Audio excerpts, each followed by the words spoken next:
Hello, this is another video response to a short clip on YouTube that I've just watched with Katie Hopkins in, and Katie is defending this man who actually says that when you work with women, that if you criticise their work, they can get overly emotional, and what else was it? They can get overly emotional, and a couple of other things too. I can't think off the top of my head. But this is what I understand, and it's hard because your performance at work is different to you as a person. Okay, I think the first thing that you have to think of is they are not actually criticizing you as a person, they are criticizing your performance. And if you think of it that way, I sure people it will get better, because I think you have to be able to learn to accept negative feedback. And I must admit, it is hard. It is really hard because for some people, myself included, if I just use myself as an example, I think it was last year, and I kept getting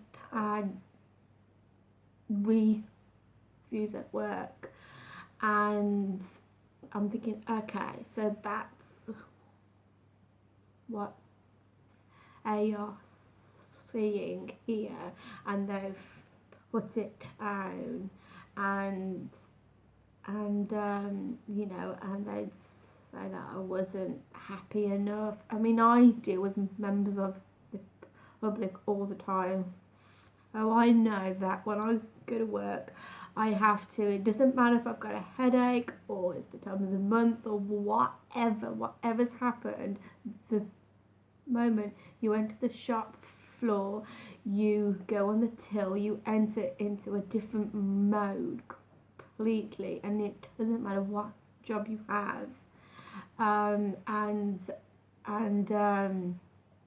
So that's what I've always done, and at times it is hard because when they are criticizing your work, it can feel like a personal attack at the same time, because, and I've seen this happen, so many people link their self-worth to their performance at work.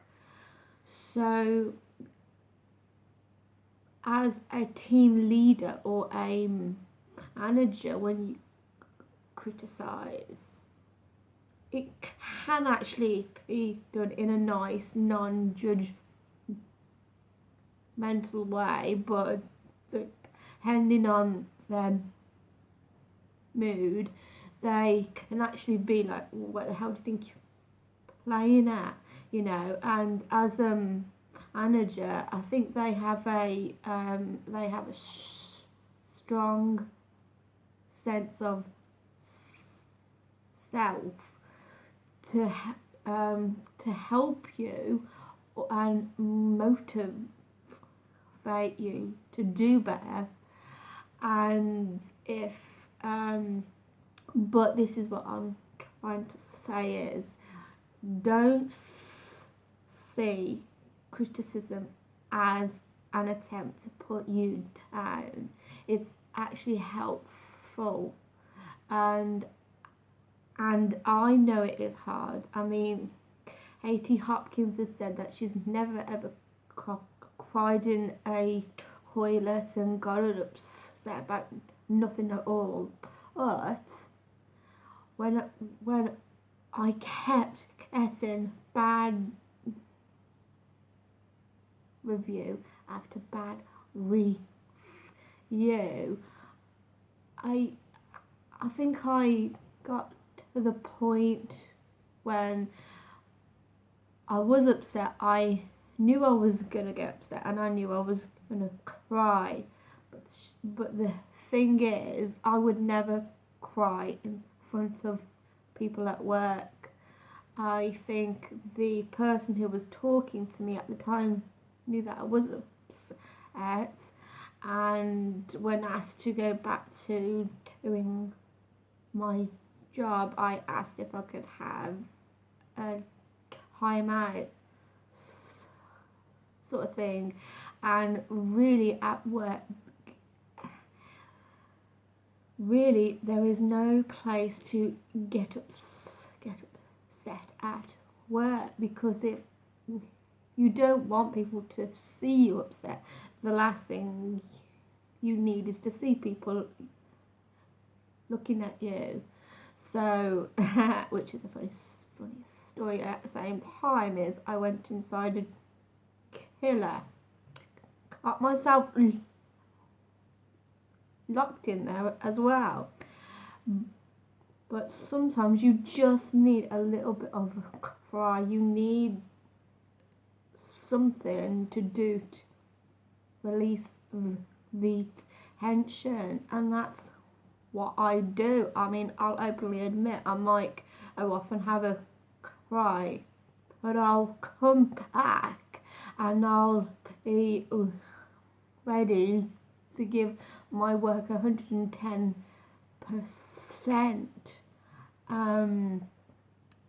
So that's that. But I also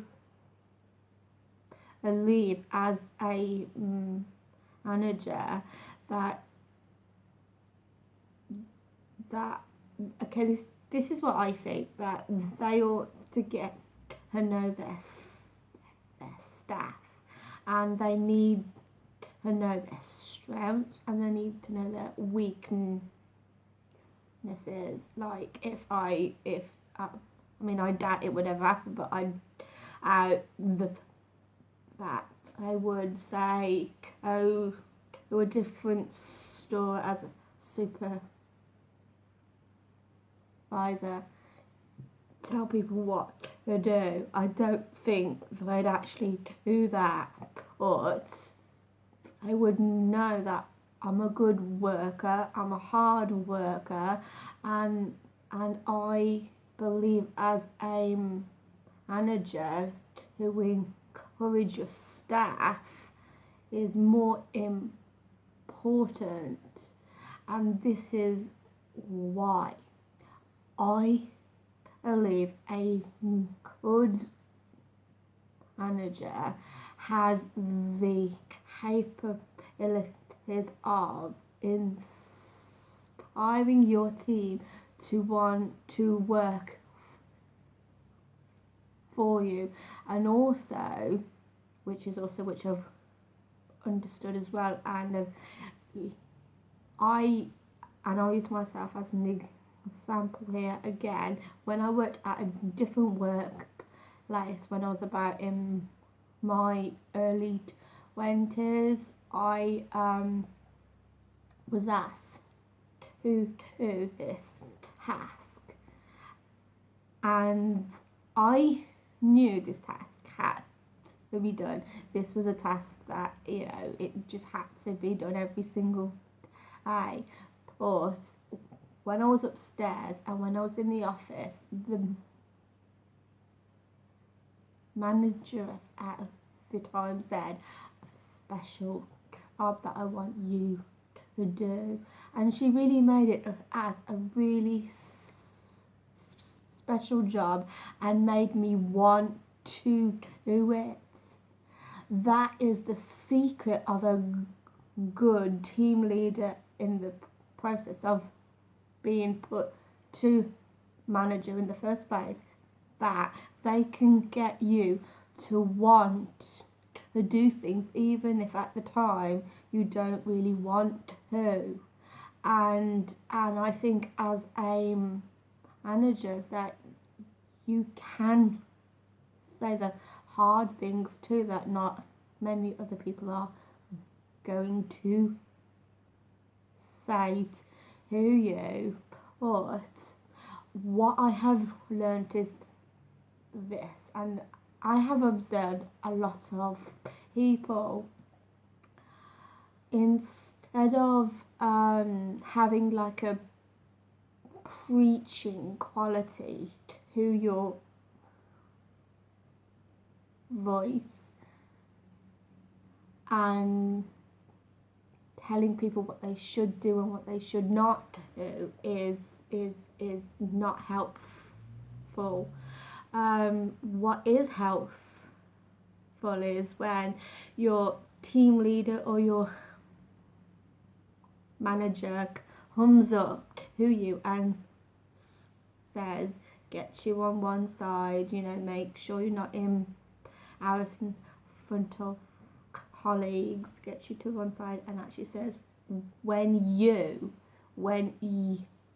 you do this is how it affects the system. This is how things get misinterpreted, something along those lines.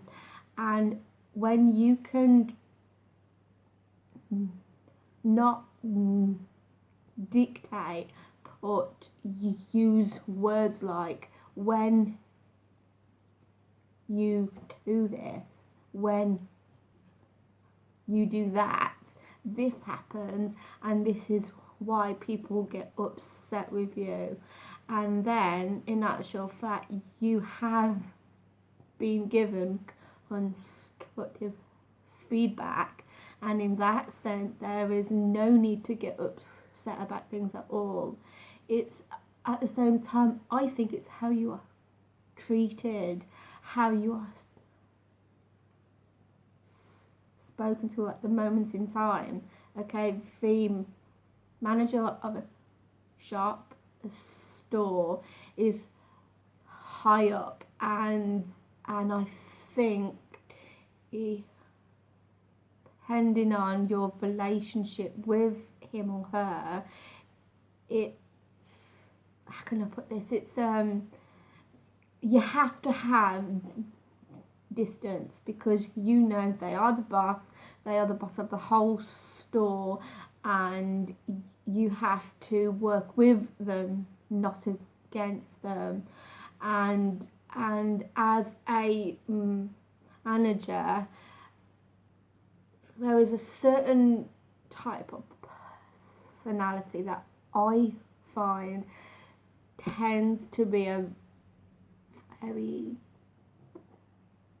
productive manager, and I think it's when you can see that they care about their staff, and at the same time they can offer you constructive feedback on your work. Because if like a person says, well, you shouldn't have done this, you shouldn't have done that. And also what I'm trying to get at here is they have the capabilities to empower you. They have the capabilities to empower all their workers. And if that happens, then that company is going to go on and be a good sort of company to work for, and that would also be a job where you'd want to work your best. And and a manager will look at lots of different people that they have and use the people that they have to their capabilities. Like, they aren't going to put someone ahead of sales, for example, if they don't feel that they are up to it. So I think it is to know your workers, to know what their weaknesses are, their strengths as well, and to empower them to be the best that they can be in their job role too. And I think that if you can accept criticism, I mean, it's not nice the first times it happens, but if you can do that, if you can look at yourself and be willing to change as well, and that company will keep getting more and more results. And this is also my point too, just as a manager can empower his or her workforce, they have also the capability to destroy it. Because if you've heard of this saying, at the end of a day, the book stops with the manager. And if he or she can't be seen at all to get the results that they need, the sales that they need, because they're not working together as a team, and if he or she is not empowering you, they have the capabilities of taking you down. And if they are going into it with that mindset of trying to take you down, then you will go down, and the whole company will eventually go down. It will lose its credibility and all sorts. So I think it's how you treat your staff as well. And I know if with the managers, you have to have a certain amount of respect. You can't be seen as on their level at work. You go into work, you do your job and do it to the best of your capabilities and everything else, and then go home. But what I'm trying to say is how that company is run, how the staff are treated is usually a reflection on the manager in charge and how they settle things as well.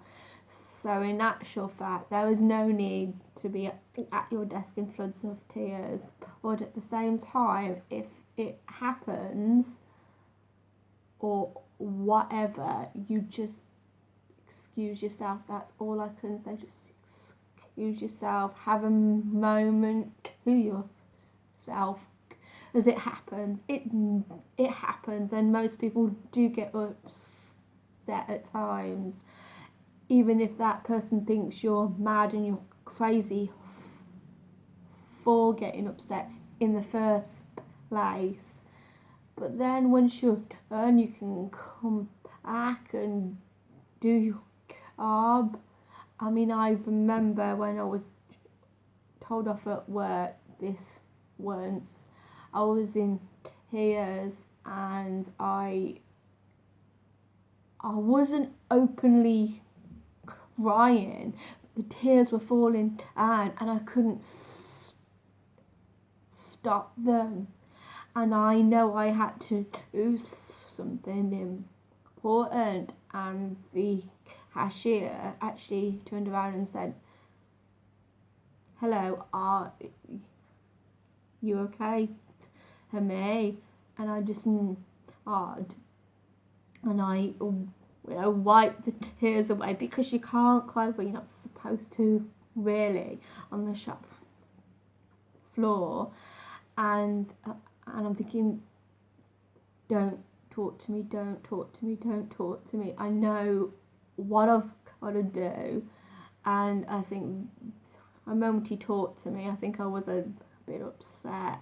And then he said, "Oh, I'll just get the manager." I'm thinking, no, don't do that. And I actually did say, don't do that. I was told off for a legitimate reason at the time, and I accepted it. And if he went up to this person, they would just make it worse.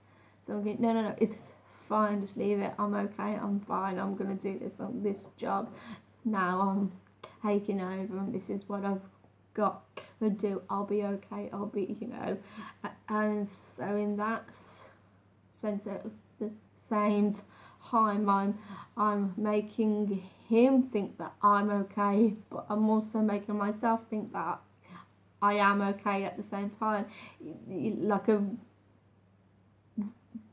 reverse psychology. Or people out there who do get upset, it's okay. It's not the end of the world. Go back, and talk to your person or whatever, and just promise to make the required changes that they expect to see in your work, and that's it. You don't need to be upset all the time, because I know it's not nice, it's not pleasant at all, but you have to sort of toughen up a bit, and you do need to take it. Especially even young girls who come into work for the first time. I've personally seen other customers get arsey with the young members of staff, because they think they can get away with it, and in actual fact, what they are actually doing 9 times out of 10 is they are trying to bully this girl or boy, and trying to see if they can be as arsey as they can, and they wonder if you are actually going to break. I've worked in retail ever since I was 15, and I'm 30, so I have a lot of experience in the world of retail. I know what's expected of me and what's not expected of me, and I know that first time when I first worked in a cafe on my first job, I went home and I went to bed. I had to have a nap, because young people, when they go to work for the first time, it puts a huge strain on your body that it's not used to, because at that point you'd be used to going to school and hanging out with mates and that. And this is my advice. Try and separate your performance at work away from your sense of self. They are only criticising the work that they see in front of them. they might even like you as a person. I'm not even contemplating that they actually don't. But in your head, think this is my performance that they are criticizing. I mean, it is. I mean, even then, it might be hard because you have put all your effort into a presentation and it's just not good enough, and I think even some people, if they've made a mistake, they will go back and think, oh my gosh, I should not have done that, I ought to have done this, I should have done that, and yes, they are thinking about it way too much, but it's how we are. And also I want to make another point is, which I have heard in a talk show that Katie Hopkins was in, it's similar to this morning, but she was trying to get her point across, which was that she thinks more like a man than a woman, and Katie will separate her emotions from the task at hand, and I think that's great. In order to do that, not many people can, but if she can, then fair play to her. But she does need to be careful when she is talking about other people, and this is why she actually did mention in this interview when she was talking, I can't think who she was talking with at the time, but she did mention that women, we have a high pitch quality and we're all whinging and we're all this, and she was actually called upon that behaviour and actually actually told to just drop it, because this is one thing too, if you always and men all the time, and as a woman, if you don't offend people in your circle, you can actually, other women are interested in you, and this is what I also learnt the hard way too, is that as a woman, if a woman and a man are having an argument, it's usually best to side with the woman, especially if she's a friend of yours, and if you decide not to do that, I mean, that happened to me once, and I was at school and I took the side of a young lad that I was really attracted to over my friend at the time, and I felt terrible afterwards. I felt I had to come to her and apologise, because she was the one that I cared about most and not him. So really what you have to do is think about the people who are your friends at the same time, and just be really careful. There is having an opinion. You can have as many opinions as you want, but you need to be respectful. You need to be respectful, and there are some things you do need to keep to yourself as well.